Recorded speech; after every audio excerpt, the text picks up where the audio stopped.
What's going on, everybody? It's Danny Boy here, and today I wanted to talk to you guys about Call of Duty Black Ops 4 League Play. If you guys don't know what League Play is, it's the competitive mode, aka the ranked mode, aka what people see if they want to play like an MLG or play competitively. And today I wanted to talk to you guys about my thoughts on competitive Call of Duty or League Play, which is coming back. It's had different names in the iterations of Call of Duty. But first, I wanted to talk to you guys about the history of League Play since Black Ops 2, which was the first one, and how the next games after Black Ops 2 tweaked it and made it better or worse. So, let's start with Black Ops 2 League Play, which was adored by everybody. Everybody liked it. Everybody loved playing it because it allowed people to play competitively how they saw it on Justin.tv back in the days, or on MLG TV, because back in the day, the Call of Duty Pro Leagues weren't on Twitch. It was on Twitch for a little while, and then they left to do it on MLG TV, and it didn't work out. Like, most of the pro players left by the time AW came out, and then they switched it back to Twitch for Black Ops 3. So after Black Ops 2 success, then came Ghost. And Ghost had a bumpy start. They called their league play or their ranked play clan versus clan. And the thing that happened in clan versus clan was that that's how they wanted you to play. They wanted you to go on an app and create a clan, and you couldn't even play solo. So what happened was that a lot of people didn't even play ranked play in Call of Duty Ghost due to the fact that they weren't allowed to play by themselves, and that's how they wanted to play. So that's when like people got a sour taste in their mouth about competitive. In Advanced Warfare and in IW, I'm just gonna count them both as one because they're similar games. Their ranked play did not have any structure, but in Advanced Warfare, what happened was that it actually gave people incentive to play ranked, because what would happen is when you play ranked, it will give you gear like a chest piece or a headpiece according to what rank you was. So that was the first game that actually gave you an incentive to play ranked. In Black Ops 3, it wasn't called ranked play, it was called arena. It wasn't even called league play, it was called arena. And what happened with arena was that it gave people a taste of the competitive nature of Call of Duty, and the matchmaking system was good because when people left the matchmaking system, they disbanded the whole party and searched for a new player to come in, so it wouldn't be a 3-on-4 or 2-on-4. So they always kept it good. But what me and many other people did not like was how the ranking system came out, because what happened was if you lost a match, you went down 1 point, and if you lost 2 more matches, you went down a whole rank. So what people like is the elo system, because some people get so high up in elo that even if they playing with people that aren't as good as them, they wouldn't be unranked until they lost all of their XP or elo, as people call them. And then we come to this year, World War II, which was called ranked play again, but people really did not like the ranked play, mostly because it used to be a bar festival, bar PPSH. That's all people used to use and still use most of the time. But the thing that really put a sour taste in people's mouths was that it didn't really feel like a competitive nature, or not a competitive nature, like we were getting rewarded for what we did, because people put in ranks that they shouldn't have even been, and people didn't like it. Like, there were some people that lost 3 games and were put in platinum, and then at the same time, you could see it from Optic Scumpy. He only lost 2 games, and he was put in gold. So it's like the ranking system was broken. And lastly, in that one, they had an elo system, but it wasn't worth it because you needed like 2,000 elos to get to your next rank, and they'll only give you 72 XP to go towards it. So people really didn't like it. And if you was a pro player, what would happen was that you would have to wait insane amounts of times get into games. For example, I saw a video Crim6 talking about it, that he had to wait like for an hour to get into his game, and that's honestly not cool. Like, I know a lot of people wouldn't like to be waiting that long if they're already like in master rank and master prestige and all of that. So these are some of the things that I want in the game. First of all, put the Pro League settings in the game modes. I was playing the other day Call of Duty World War II, and I accidentally threw a nade towards my teammate, and I thought he was gonna die, and nothing happens. And I was a little bit disappointed, because even though I was gonna get punished for killing my teammate, when that happens, it's like it gives you a real taste of competitiveness, and that gives you a real look at the competitive game mode. Next, if people leave the game, give them a 24-hour ban. Don't give them a 5-minute ban and a 15-minute ban. And the reason that I'm saying this is because a lot of the times when people like are starting out, they would just go and try to play, and they'll get upset because they're doing bad, and they'll just leave the game.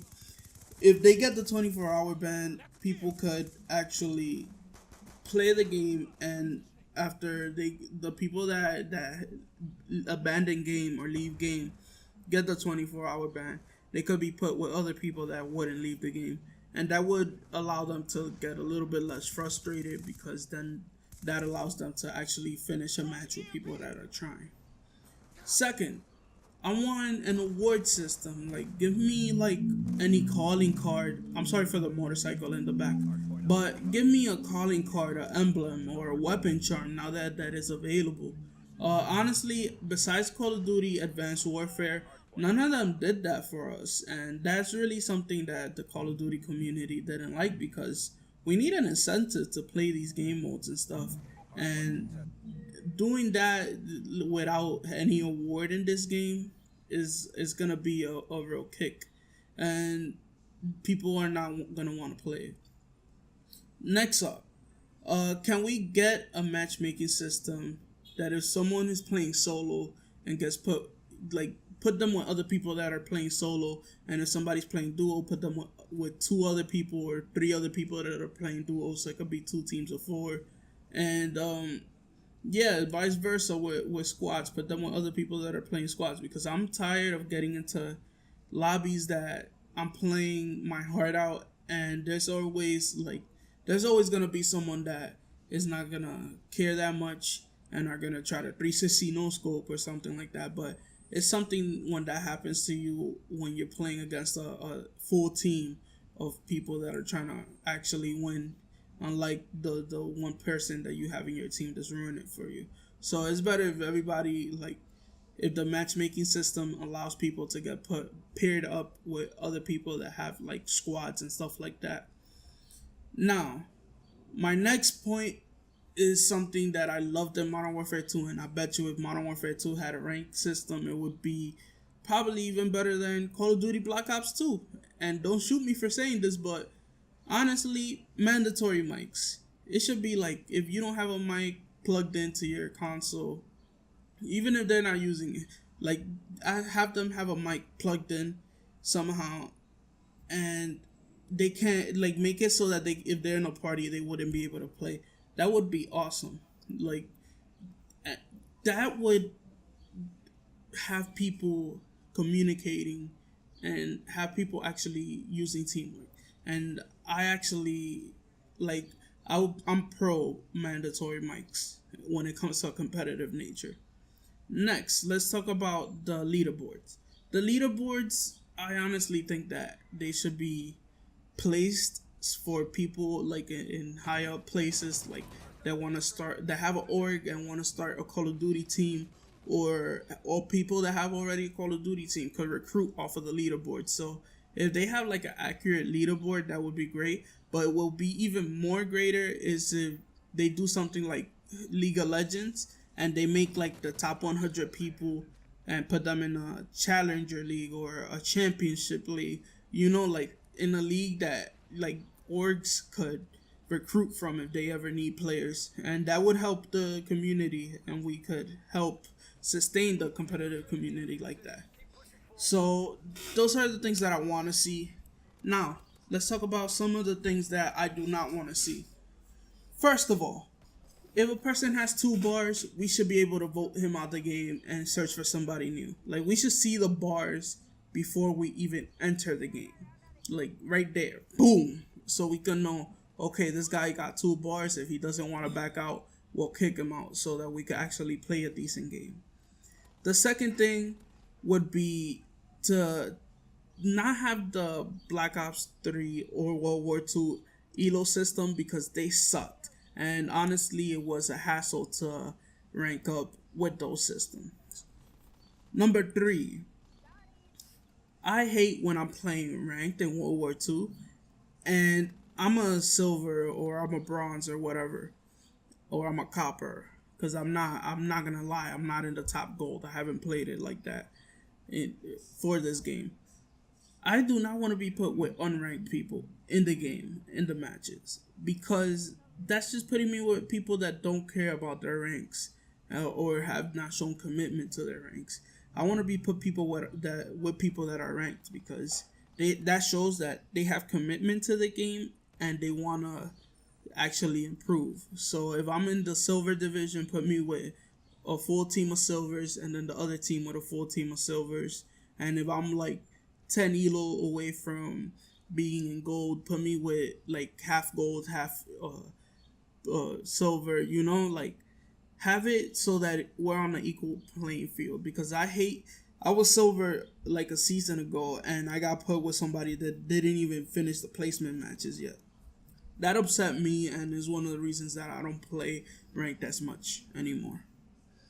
And lastly, what I wanted to talk to you guys about is something that I thought didn't happen as much now, but it happens a lot, and it's DDoSers. There should be a way that they do not obtain our IP addresses to DDoS us. If you guys don't know what DDoS is, it's basically they send like packs to your modem and it disconnects you from the internet and kicks you out the game.